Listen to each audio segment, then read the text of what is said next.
Alright everybody, this is Corbin from Tru-Security, and I just read a couple of things online that I want to talk to everybody about. If you have a pacemaker, today is not your lucky day. In fact, there is just a recall on over 500,000 pacemakers in the world. They found a vulnerability that allows bad guys rather, to break into your pacemaker without you knowing about it, and they could potentially kill you. So what I want to do is I want to talk to you guys about this and why it's important. Now, if you already have this pacemaker, more than likely you've already been notified about it, or you're going to be notified about it because it's a big deal.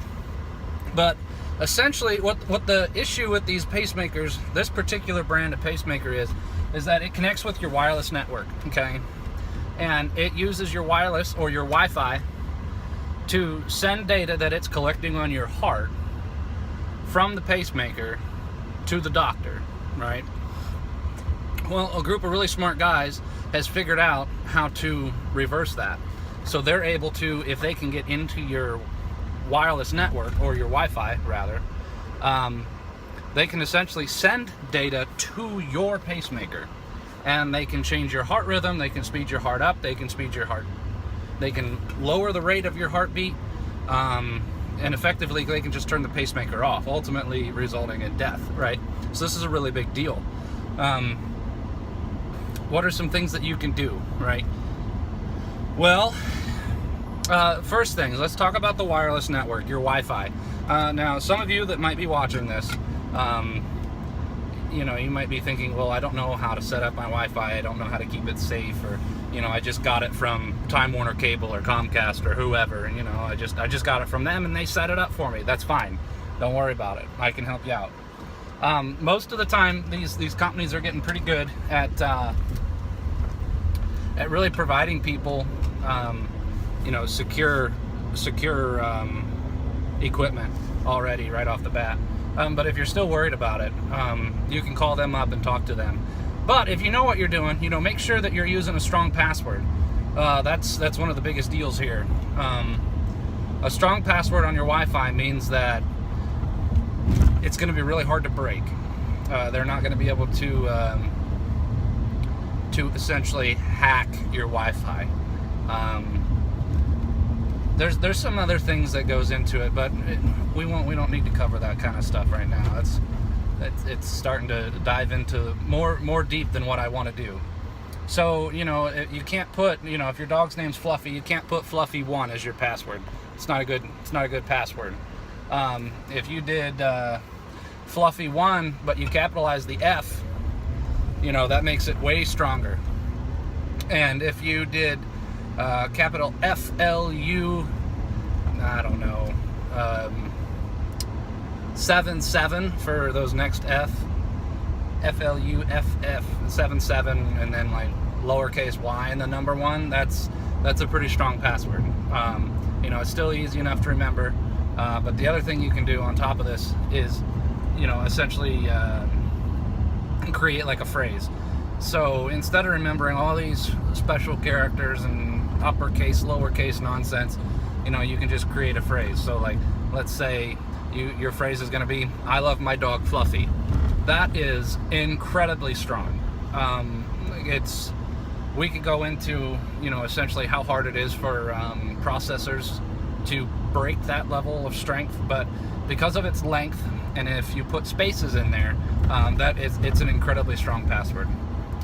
So enough of that. That's to encrypt your Wi-Fi, right? And you can go into your router and look that kind of stuff. If you guys want me to do like how to secure your router or some best practices to make your Wi-Fi safe, let me know, and we can go ahead and go through that.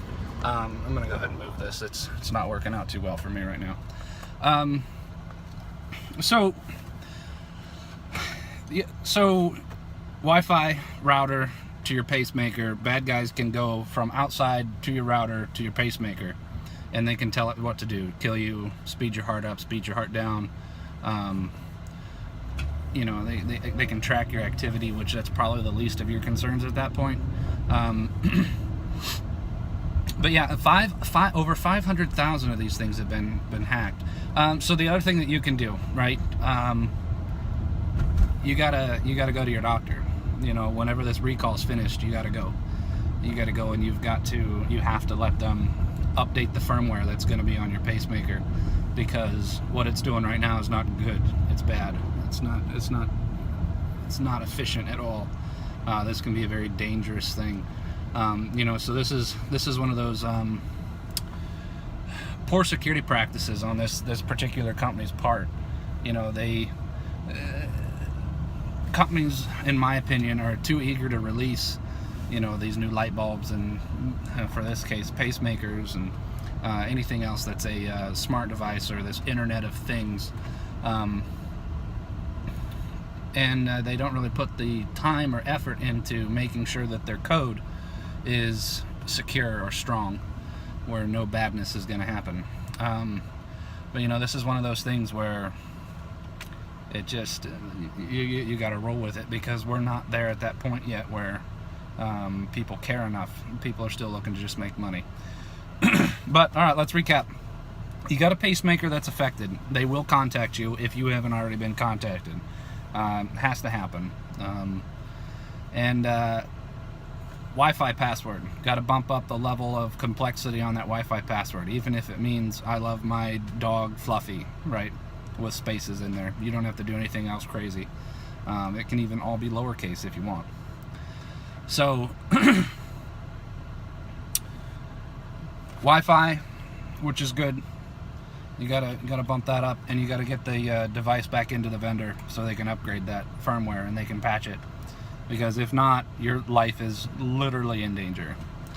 All right, I hope this helps you guys out a little bit. Maybe answered some of your questions. I know this was very brief for such a important topic, but if there's anything that I didn't hit, or if there's anything you want me to elaborate on, go ahead and leave me a comment down below, and I can make another video, or I can answer your question in the comments. Go ahead and hit a like. Hit that subscribe button. I try to do videos as often as I can in order to, you know, raise awareness for this security stuff. As always, this is Corbin from Tru-Security. All right, bye.